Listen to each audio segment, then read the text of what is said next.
Buenos días. En esta nueva sesión de Aprendiendo el Derecho, de Introducción al Derecho, queremos plantear hoy y reforzar la idea que ya hemos difundido respecto a las fuentes del derecho. Es uno de los elementos interesantes e importantes que nosotros el día de ayer lo hemos discutido como elementos interesantes que nos permiten a nosotros hacer un enfoque mucho más apropiado frente a las expectativas que tenemos nosotros respecto a ellas, ¿no? Entonces, hemos dicho que las fuentes del derecho tienen trascendencia. ¿Cuándo surgen las fuentes del derecho? Las fuentes del derecho surgen aún todavía a través de Savigny. Savigny es uno de los grandes gestores, uno de los grandes juristas que no debemos olvidar respecto a las fuentes del derecho. Él nos brinda esta gran expectativa que viene a ser las fuentes del derecho. Entonces, es Savigny que nos da este planteamiento de las fuentes. Y es que Savigny nos plantea toda esta evolución. Savigny tenía un contrario que lo refutaba, que le decía, no son fuentes, es una fuente, simplemente, pero no varias fuentes. ¿Quién era su contrario? Jeri. Esta es la dialéctica, ¿no? La dialéctica entre juristas bajo este planteamiento. Pero sin embargo, Jeri fue un maravilloso jurista que nos ha dado este horizonte grande e importante dentro del siglo XIX, que nos abre y da luces respecto a las fuentes del derecho. Ahí tenemos la ley, la costumbre, la jurisprudencia, la doctrina, los principios generales del derecho. Entonces, esta magnificidad de criterios nos brinda el gran jurista Jeri, que es el patriarca dentro de la evolución de las fuentes del derecho. Pero estas fuentes del derecho que nosotros, como abogados, ustedes como estudiantes, que siempre requieren tener presente las fuentes del derecho, es de vital importancia para nuestro quehacer diario. Entonces, las fuentes del derecho plantea Jeri, que ahí tenemos la ley, la costumbre, la jurisprudencia. Sin embargo, esto va a través del tiempo evolucionando, ¿no? Un gran discípulo de Jeri es Puchta.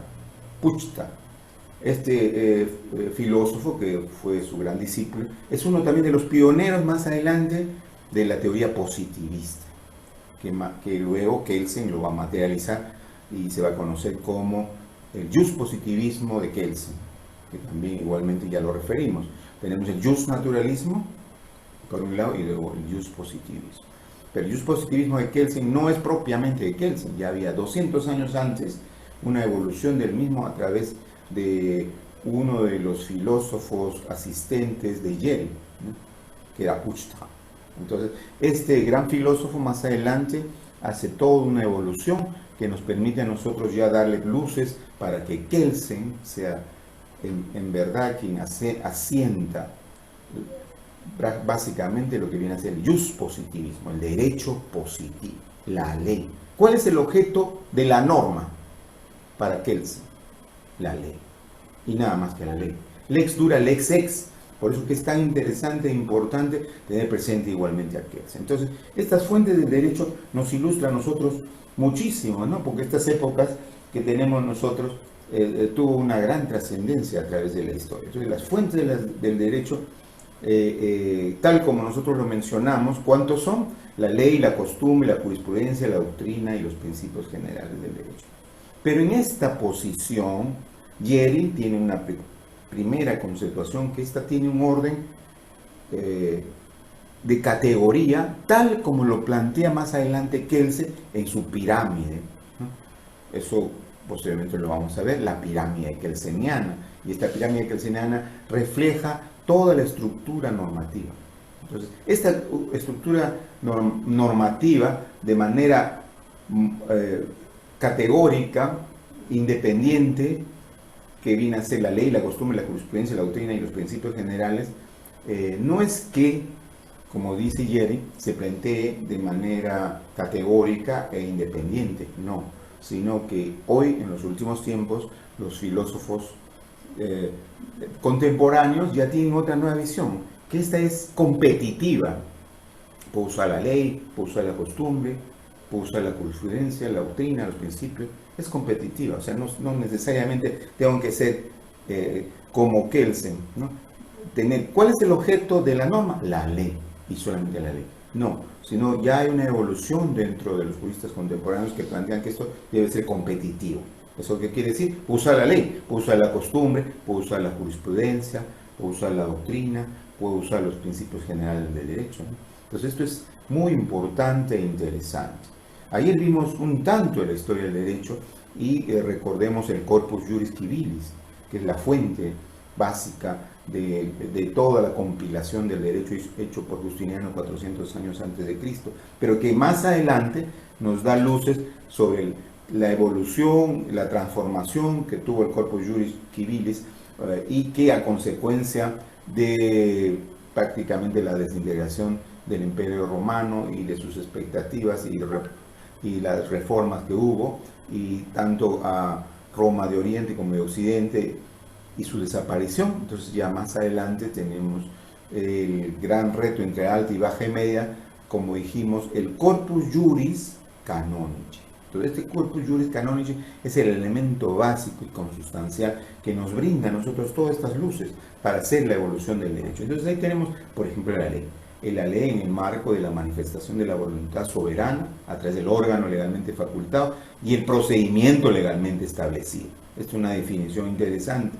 Pero esta definición de Jhering, que más adelante ya sufre algunas transformaciones, debe hacernos pensar de que es una evolución que surge aún desde el Corpus Juris Canonici, ¿no? Y para ello también existe algunas inconveniencias dentro de esta aplicabilidad. No olvidemos algo tan interesante dentro del derecho canónico, se llama el Jus Vetus. ¿Qué es el Jus Vetus? El Jus Vetus viene a ser precisamente utilizar normas ya derogadas para un bien común. Eso se usaba en la colonia anteriormente. O sea, este nuevo planteamiento que dice las nuevas corrientes de los juristas contemporáneos, es más, el planteamiento de Andrés Bello. ¿Quién fue Andrés Bello? Ayer lo recalcamos. Andrés Bello es el gran compilador y prácticamente autor, ¿no?, del Código Civil chileno, del Código Civil venezolano, del Código Civil salvadoreño, del Código Civil colombiano. Son más de 5 códigos que prácticamente es el autor de los mismos. Entonces, Andrés Bello es una gran figura dentro del derecho, dentro de la compilación, a partir del derecho ya de las nuevas tendencias en la era de la codificación, es decir, desde el Código Civil de Napoleón, el Código Civil francés de 1804. Entonces, mire cómo evoluciona a través del tiempo esta gran figura del derecho. Entonces, Andrés Bello tiene un planteamiento acerca de lo que yo manifestaba del Jus Vetus. ¿Qué decía Andrés Bello? Andrés Bello decía, la ley se deroga por otra ley. Un principio general del derecho, por ejemplo. ¿Es cierto? Todos le van a decir, si usted pregunta a su profesor de derecho, de cualquiera de las especialidades de derecho civil, y las de derecho constitucional y penal, y en todas las ramas del derecho, tenga bien preguntarle y dígale, ¿es cierto que dentro de los principios generales está la ley se deroga solo por otra ley? Sí. Pero esto